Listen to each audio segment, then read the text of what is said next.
Hey, it's Nic Harcourt and Gaby Moreno. So good to see you.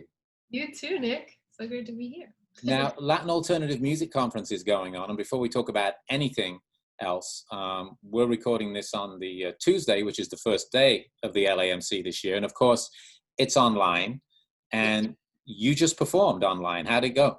Yeah. Well, I recorded it a few weeks ago. Okay. And but it was great. I did it as if it was live. So I just recorded 3 songs. I did a couple of older tunes, a cover, and had fun with it. It was a little weird to just not have any interaction with anybody and just be singing to a camera and talking to. Yeah. It's a very different way of doing business, obviously, and performing. Yeah. Have you been doing much of this? Have you been one of the artists who are out there performing from home in the last couple of months?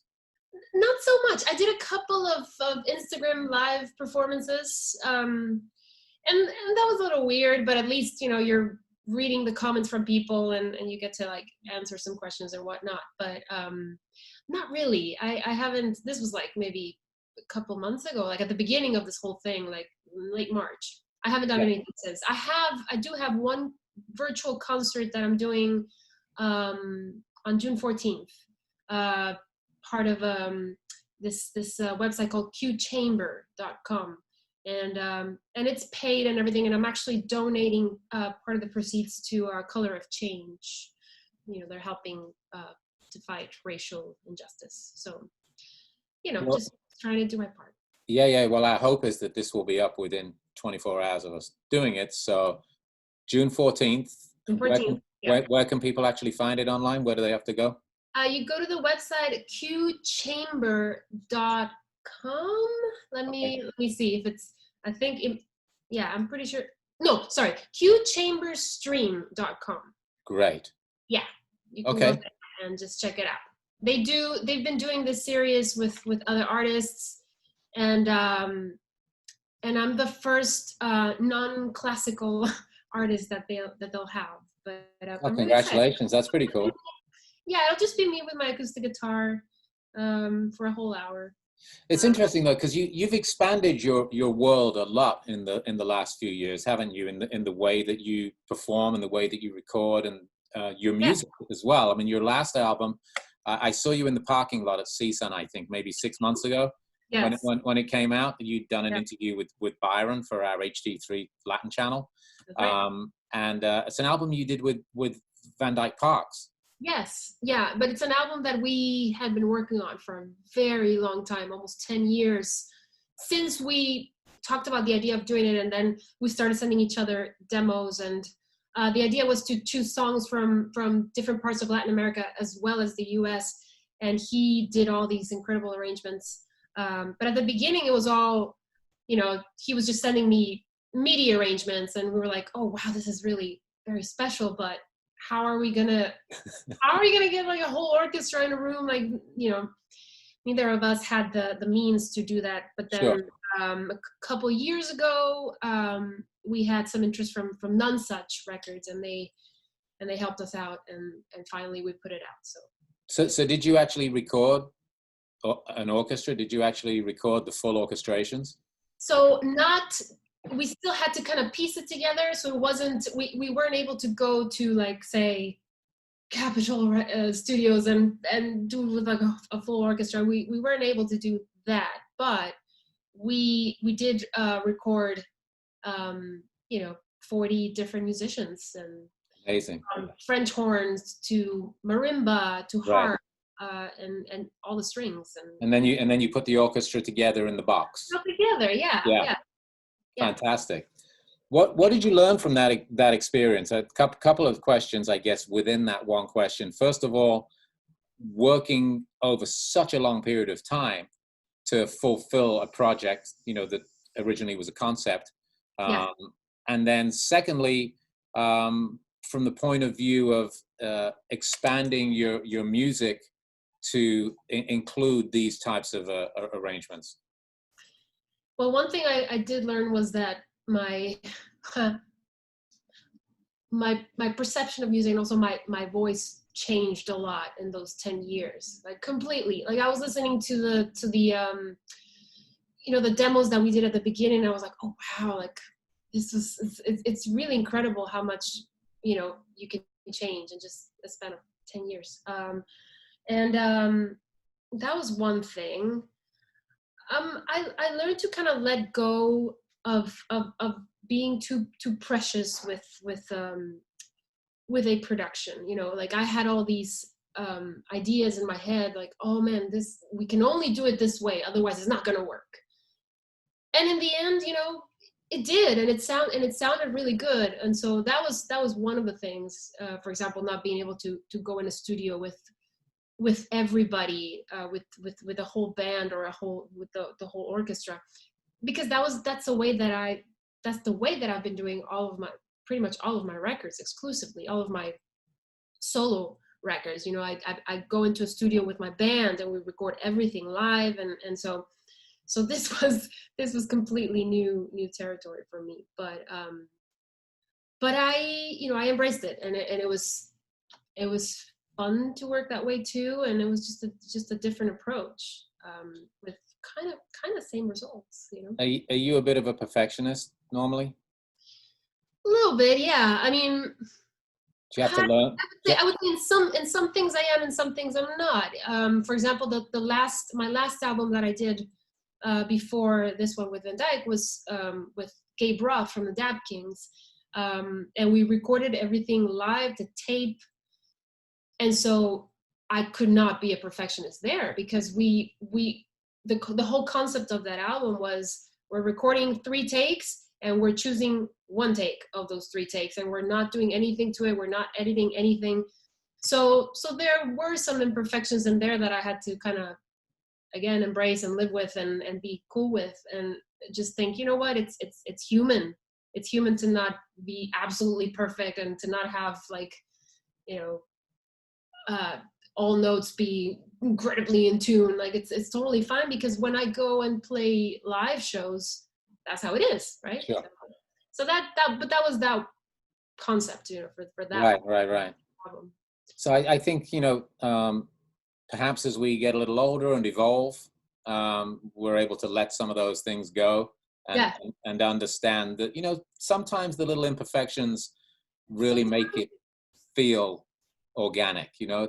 Exactly. And no one is going to, you know, even no one else knows. No one knows. It's just maybe you're you know, all the musos out there. But yeah, I've sat with a number of people over the years, you know, friends and lovers who are sitting down in front of a computer and actually, you know, trying to sort of just get rid of that last little thing, you know, and you see it and you go, really, why? You know, it's music. Let it happen, you know.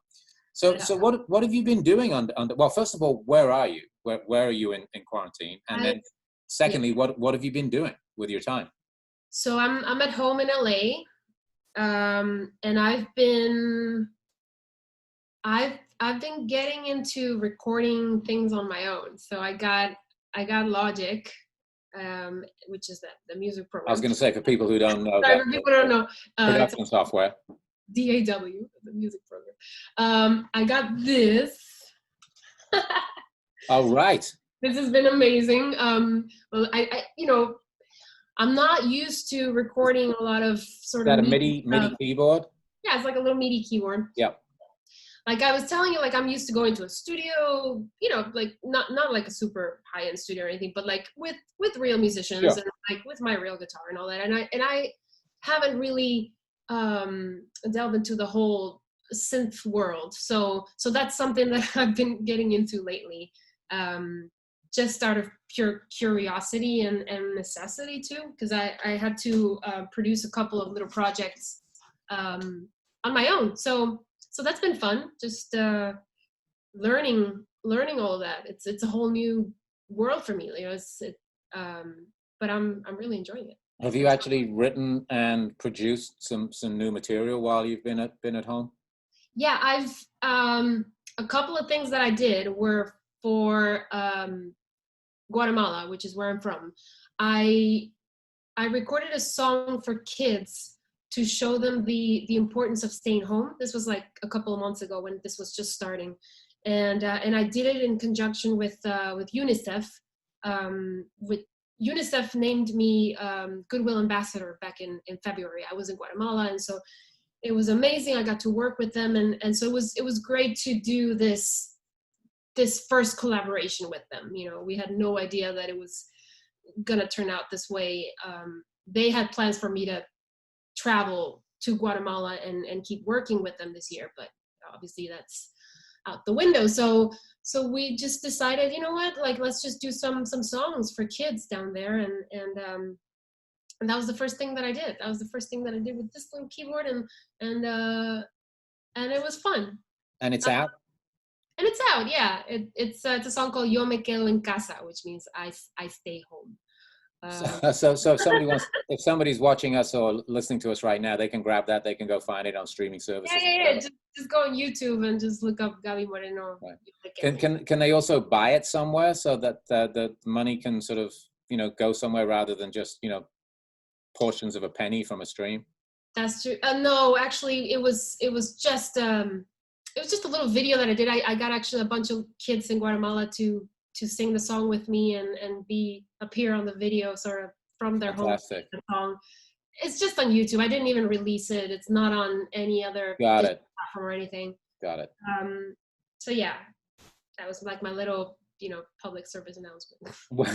when we started talking before I started recording, you were saying that you're planning on maybe putting out some singles later on this year. Yeah, I probably can. You know what? I'm not gonna be like too precious about this either. I can already talk to you about these things. I have a single coming out in a few weeks with Camilo Lara, who's more well known as the singer. I know Camilo very well. Mexican Institute of Sound. Exactly. We did this. We wrote the song like a couple of years ago when he was here in LA, and you know, I just want to release some new music, and it's a really fun song. It's very different from anything that I've ever done, and I'm just excited to put it out there. So in a few weeks. I'm excited to hear it. You'll have to send it to me. I promise I won't play it until you tell me I can. But knowing Camilo and knowing the way he works, it's a very different way from how you work. I mean, a lot of his stuff is in a box. You know, he collects sounds. I mean, he creates as well. He collects sounds, and you know, you're originally a guitar player. So how did those two worlds come together? Well, he asked me to come over to the studio in Culver City, the Red Bull Pan American. Yep. Am I saying it right? Yeah. He was just like, hey, come over. Like, I'm just working on some music, and let's see what happens. And so I went there, and he showed me this piece of music that I was like, wow, this is really cool. Like, let's work on this. He already had like a few lyrics for it, and I just helped him finish it. And right then and there, I just recorded my part, and yeah, it was just like that. It happened really fast. It was really, really fun. So what other projects have you got coming up? I'm producing an artist from Cuba. I don't know if I can already mention that because it's kind of still in the early stages, but I'm having fun producing for other artists as well. So I'm doing that, and then what else? I'm also part of a musical. I also cannot say much about that, but it's this started last year. I was actually in New York all of January working on this musical that eventually will go to Broadway. But that's exciting. Yeah. So in the meantime, we've just been kind of working, you know, virtually. Right. And yeah, it's been fun. So it sounds like you've been productive during your time stuck in the house. Yes. Yeah. I mean, it's just, you know, it is what it is. I'm just kind of adapting to the times, and just learning and having fun with, you know, doing things on my own, which is something that I hadn't done a lot. So before I let you go, I want to talk a little bit about the Latin Alternative Music Conference. It's an event that we talked about at the beginning, and it's really how we got to speak today. Yeah. I can't remember when I first met you, and we don't have to date ourselves, but I think it was like 10 years ago. No, you played my song. Oh my gosh, yeah, I'm definitely gonna date myself right now. But my first album called Still the Unknown had a song in there called Song of You, and you played it as Right. a today's top tune. Yeah, I played it at the other place I used to work at. We don't say their name anymore, but yeah, I played it at that other place, and I've been gone from there, just so as you know, 12 years. Wow. Yeah, So yeah, yeah. it's So there you go. a That's little while ago. how long it's been. And the Latin Alternative Music Conference started 20 years ago, and at the time, you know, I feel very fortunate that I've had these opportunities to play the music I like and support music scenes that I like, whether it's an indie band out of London or whether it's a cool artist out of, you know, Guatemala or Chile. You know, to me, it doesn't matter. It's all music. And I felt when I worked in Santa Monica that I had I guess a place where I could play music that I wanted to play. And I think when Latin Alternative Music Conference first started, you know, my producer in Santa Monica, Ariana Morgenstern, who you know is of Argentinian heritage, and she was the one when I first moved to LA who started turning me on to Latin music.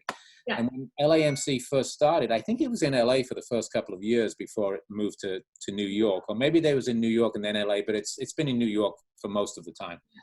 And at the time, 20 years ago, this music, this genre, really was kind of new. It was coming out of rock en español, which sort of like was this sort of throw all, you know, to put everything in that was Spanish language. Yeah. And Latin alternative music was a little more nuanced. Yeah. How do you feel?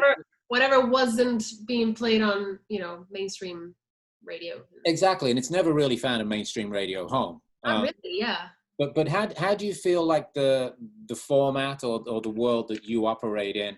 I mean, you've sort of spread out of it a little bit, but it's where you started. How do you feel it has developed and evolved over the last 20 years? Wow. Well, let me see, because first time that I was on LAMC was 2009, I believe, and it was sort of by, I don't want to say like by accident, but like the way that I got brought into that world, I don't even know how it happened. Because when I moved to LA, I was exclusively writing and singing in English, and somewhere along the way, I realized that I couldn't like keep denying my roots, and that it was something special, and that I could do both languages. That was something, because I moved here in the year 2000, so that was a long time ago. And when I moved here, I was signed by Epic, Sony, and these major labels. They were all telling me that there was no way that I could do both languages. Like, you either stick to this market, to the American market, or you got to go to like Mexico and do your thing for Latin America. And I was like, wow, really? Like, that's so black and white. Why does it have to be that way? So then after I left that whole major label world and was able to go and finally like put out my first album independently, and realized that Which is when I became aware of you. Yeah, and then I realized that you know what, I'm taking control, I'm taking charge, and I can do this. And if, you know, I'm just gonna like put it out there and see what happens. And that album had I think 2 songs in Spanish. That's it.